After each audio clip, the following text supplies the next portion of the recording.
Welcome back to our in-depth Docker course. This lesson focus is on Docker's networking capabilities, a cornerstone for managing your containers effectively. Let's dive in.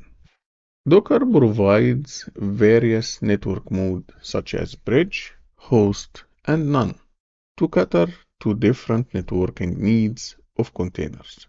In bridge mode, Docker uses a virtual bridge to facilitate communication between containers and the host. The host mode directly uses the host's network, while none isolates the container from external networks.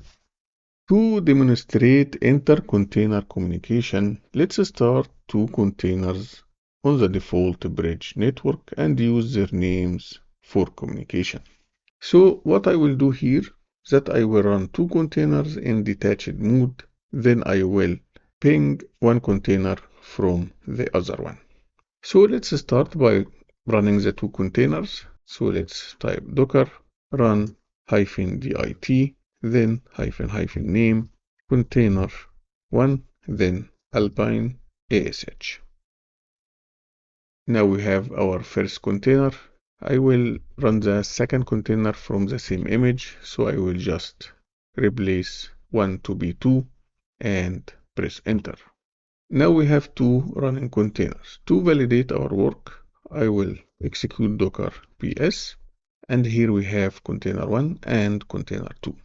Now let's execute ping command from container 1 to ping container 2, and let's see the result. As I mentioned before, to execute a command inside a running container, we will use docker exec, then -it, container 1, then ping the command I want to execute, then container 2. Now press enter, and as you can see, I'm getting a response from the ping command. So this works because Docker's DNS server resolves container names to IP addresses within the network. Now let's create a custom bridge network for better isolation and functionality. But first, let me force remove the container 1 and container 2.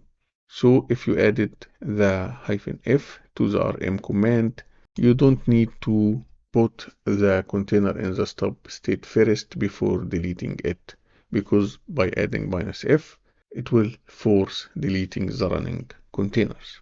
So let's delete container 1 and container 2. Now let's create a custom bridge network by executing docker network, then create, and my custom bridge network will be my -network. Now let's run containers attached to the custom network. So I will execute docker run -dit -name custom1, then I will attach it to the bridge network I just created with -network my network, then the image alpine.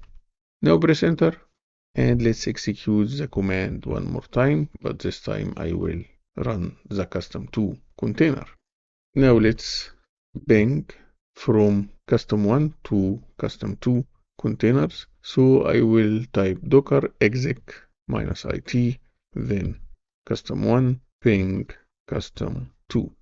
Now press enter, and as you can see, I'm getting a response from the ping command. Custom networks like this offer enhanced networking features such as static IP assignment. Finally, let's talk about port mapping, essential for making containerized applications accessible. So let's run a container with a web server mapping host port 8080 to container port 80. To do so, let's type docker run -d, then -p for the port forwarding, then 8080, and we will forward that to port 80. Now press enter, and of course I got an error message because I didn't provide the image. So I will create this container from the Nginx image. Now press enter, and we have a running container. Now the Nginx server inside the container is accessible via port 8080 on the host. Let's verify that. So let me bring here the web browser and let's type localhost 8080. And as you can see, I can browse the default Nginx page. So we have covered Docker's networking capabilities, from the basics of inter-container communication to creating custom networks and port mapping. Dive into these concepts, experiment, and see how they can streamline your container management. Thank you for joining this lesson. Looking forward to our next lesson into Docker.